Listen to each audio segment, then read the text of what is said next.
태종은요 정실 부인이었던 이 원경왕후 민씨 그 슬하에 사남 사녀를 두고 있습니다. 태종이 네 아들 중에 세자로 원픽한 사람은 과연 누구였을까요? 태종이 후계자로 고려한 건 오직 딱 한 사람. 11살의 장남. 이름은 이재. 이재. 즉 양녕대군뿐이었습니다. 이때의 태종은요 목에 칼이 들어와도 후계자는 무조건 장자로 세우겠다라고 하는 원칙을 가지고 있었습니다. 그래서 태종은요 큰아들 이재를 자신의 후계자로 세운 겁니다. 자, 그런데요 이 태종은 과거에 큰아들이 태어나자마자 아들과 생이별을 해야 했습니다. 왕자였던 시절인 1394년에 큰아들 양녕대군을 얻습니다. 그런데 지금 보시면 알겠지만 그 아이들이 죽을까 봐 일부러 본방댁이 뭐냐면 처가예요, 처가. 네, 처가로 보내서 키웠다는 이야기입니다. 대체 왜 죽을까 봐 두려워서 처가에 보냈을까? 사실 태종은요 큰아들이 태어나기 전에 이미 3명의 아들이 있었어요. 그러니까 줄줄이 아들을 잃은 그 태종의 심경은 어떻겠어요? 자, 그렇게 노심초사 사랑으로 키운 큰아들을 무사히 세자로 세운 태종, 물심양면 지원을 아끼지 않습니다. 특히 이 태종은요 큰아들을 아주 똑똑하고 유능한 후계자로 키우고 싶어 했습니다. 그래서 태종은요 세자인 큰아들에게 영의정, 좌의정, 우의정, 조선 최고의 대신인 삼정승을 선생님으로 딱 붙입니다. 자, 그렇게 양녕대군은요 이전 조선의 어떤 왕도 받지 못했던 최초의 엘리트 코스 후계자 교육을 받게 됩니다.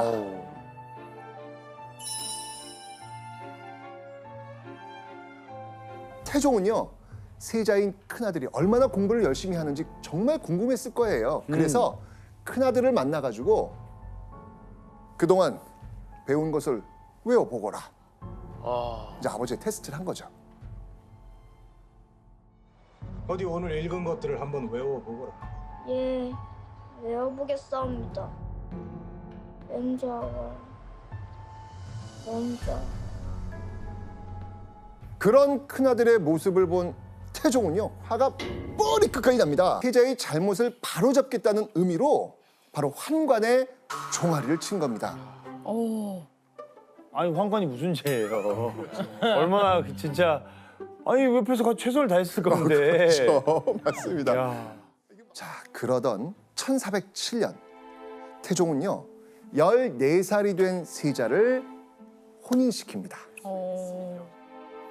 세자빈을 맞아서 가정을 꾸리는 큰 아들을 보면서 태종은 세자가 한층 더 성숙해지기를 아마 기대했을 것 같아요. 자, 그리고요 혼인 2달 후에 세자는 아주 중요한 시험대에 오릅니다. 매년 명나라 황제에게 신년 인사를 하기 위해 사신단을 보냈습니다. 태종은요 이번에 그 사신단을 이끌 수장으로 14살 세자를 세운 겁니다. 남경에 도착한 세자는요 황제를 만나 인사를 올리고요 오호 황제의 질문에도 막힘없이 대답합니다. 자, 이러면서 사행 임무를요 원만하게 잘 수행했습니다. 역시.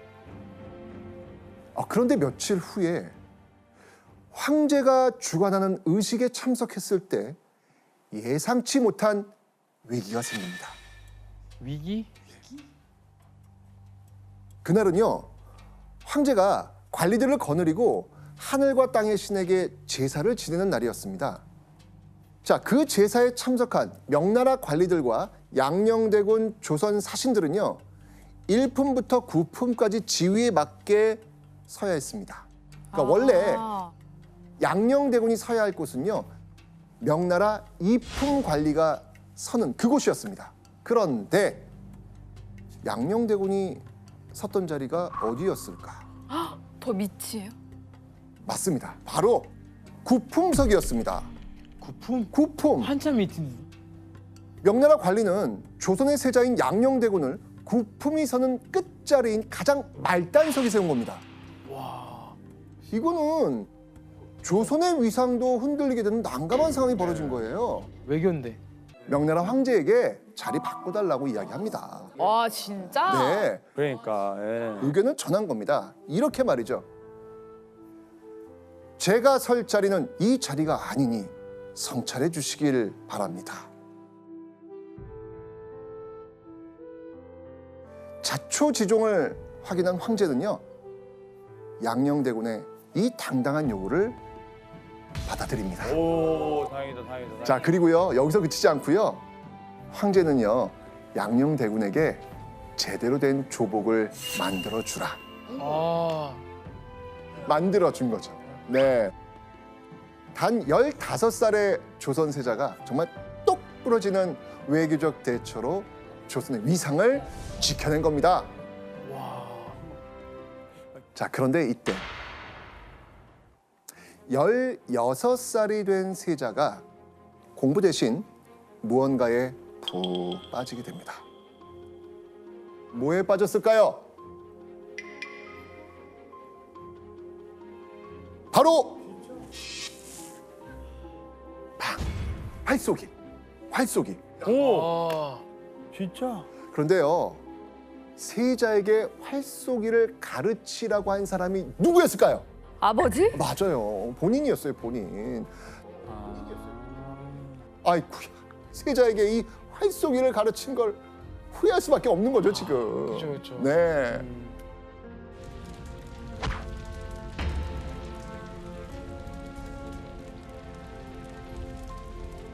태종은요, 계속 공부를 안 하는 큰아들을 재차 타이르고 주변 선생님들을 꾸짖습니다. 부디 이 큰아들이 마음 잡고 제왕 공부를 하길 정말 진심으로 바랬던 것이죠.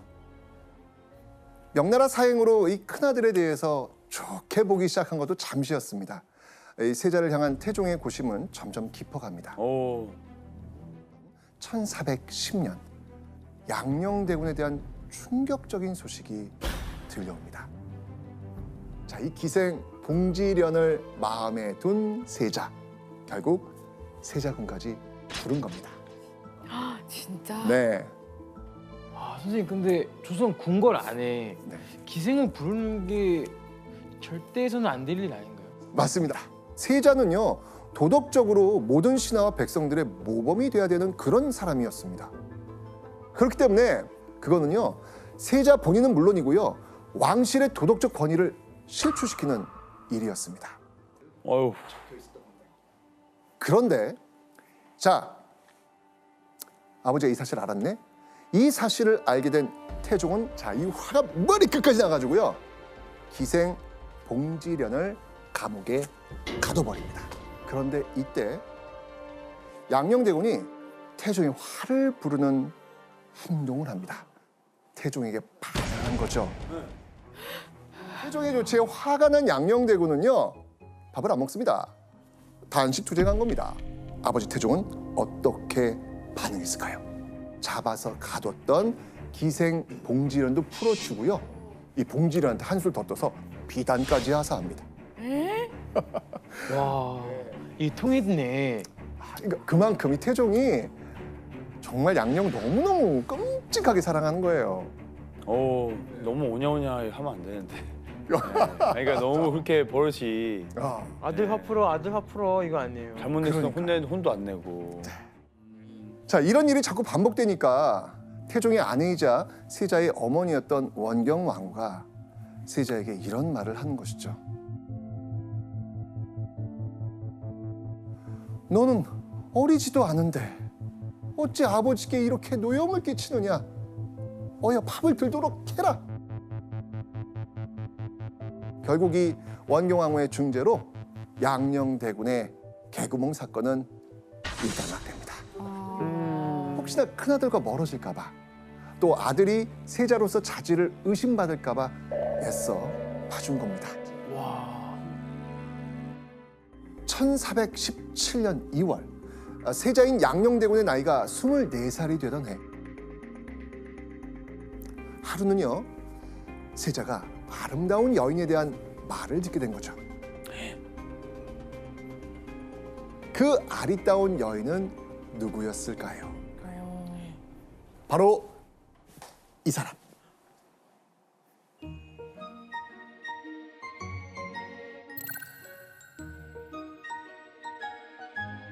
어리의 자색과 재해가 모두 뛰어났다고 칭찬하였다.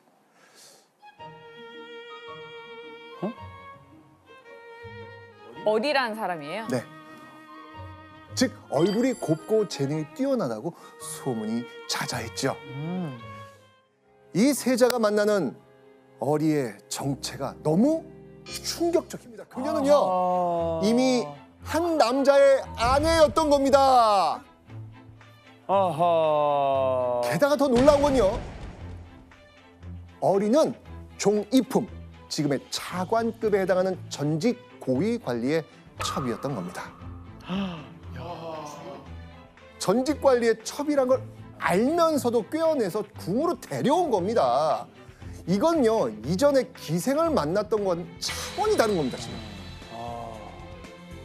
세자의 간통 사건을 접한 태종의 마음은 어땠을까요?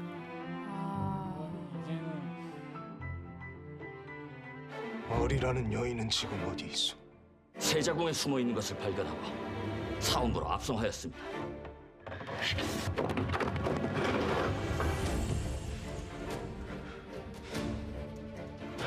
분노한 태종은요 양녕대군과 어리가 만난 걸 도와준 사람들 모두 잡아들여서 아주 잔혹하게 국문합니다. 대다수가요 몸이 부서지도록 장을 맞았고요, 목이 베이는 사람도 있었습니다. 그 전에는 그냥 회초리만 했는데 지금 어떤 일이 벌어진 거예요? 목이 사람을 배웠으니까. 죽이기까지 한 거잖아요. 너무 화내셨다 이거. 지금까지와는 차원이 다른 태종의 분노. 당연히 세자 양녕도 두려울 수밖에 없었겠죠.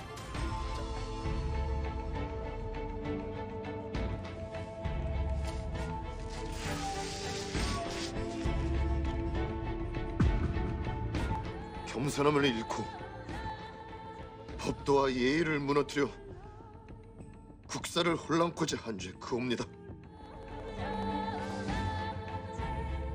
이 나라 조선들 위해 헌신하는 것으로 그 죄를 씻고자 하나이다. 아, 이게 이래서 이랬구나. 뭐 당시 양녕대군에게 이보다 더 낯뜨겁고 부끄러운 처벌은 없었을 겁니다. 세자가 공개적으로 반성문을 읽도록 하는 정말 극단의 조치까지 쓰면서 세자인 큰아들이 바뀌기를 원했던 거죠. 어떻게든 세자를 옳은 길로 가게 하려는 정말 태종의 정말 노력이었던 겁니다. 맞아요.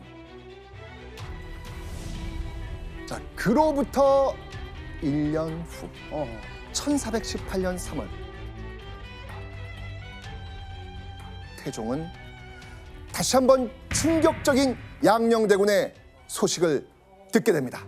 알고 보니까 양녕대군이 아버지 태종을 속이고 남몰래 어리를 계속 만나고 있었던 거예요. 야, 이거는 그 눈물의 그런 반성문 뭐예요, 그러면?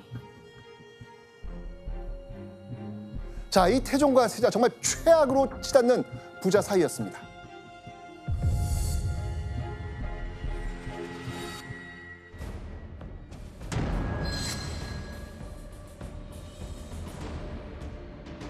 그렇게 몇 개월 후 어느 날이었습니다. 태종이 세자를 향해서 아주 충격적인 말을 합니다.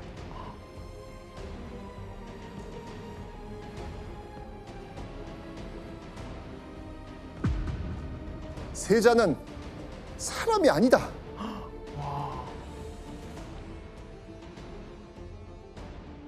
자, 그렇게 믿었던 양녕대군이 또 다시 일을 벌인 겁니다. 이번엔 또 무슨 일이었을까요? 자, 한번 확인해 보도록 하죠. 아이고야.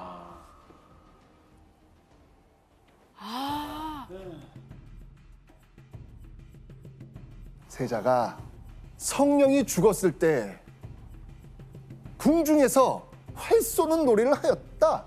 활쏘기를 했던 시기는 태종의 넷째 아들인 성령대군이 죽은 지 고작 24일이 지났을 무렵이었습니다. 큰 상실감에 정말 힘들어하고 있는데 자신이 그렇게 온 마음으로 감쌌던 큰 아들이 일국의 세자가 동생의 죽음을 애도할 기간에 활쏘기 놀렸다. 세자에 대한 이 태종의 분노와 실망감은 걷잡을 수 없이 커집니다. 태종의 인내심이 드디어 한계를 넘은 거죠. 결국 태종은요, 세자를 벌주기 위해서 세자 곁에서 어리를 떼어내고요, 쫓아내버립니다. 그리고 세자가 세자궁에서 마음대로 외출할 수 없도록 명합니다. 그렇게 세자의 발이 묶인 지 보름이 지난 1418년 5월 30일 태종에게 세자의 상소가 도착합니다. 상소? 반성을 좀 하나. 자, 그 내용이 지금 여기 있습니다. 자, 과연 양녕이 보름 이후 어떤 상소를 올렸을까요? 자, 양녕대군이 직접 써서 보낸 상소, 거기에 적힌 내용을 풀어보면요, 아버지는 지금까지 여인들을 다 궁중에 들였으면서 저는 왜 안 됩니까? 나의 첩들을 아버지가 궁중에 들이지 못하게 해서 지금 나라에 원망이 가득합니다. 그러니 이건 내가 아닌 아버지가 반성하셔야죠. 아들이 사실 아버지에게 할 말도 아니지만 태종은 엄연히 조선의 왕입니다. 불경스럽고 모욕적인 상소를 왕에게 보내는 건 세자라도 용납될 수 없겠죠. 결국 1418년 6월 3일 태종은 어명을 내립니다. 세자를 폐하여 경기도 광주로 추방하라. 와, 드디어. 야, 드디어. 결국 태종은 자신의 손으로 세웠던 조선 왕조 최초의 적장자 세자를 자신의 손으로 패했던 겁니다.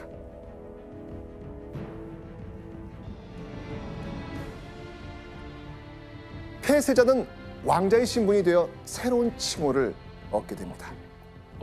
세자 아니면은 양녕대군? 맞습니다. 맞습니다. 우리가 익히 알고 있는 양녕대군이란 명칭이 바로 이때 나온 겁니다.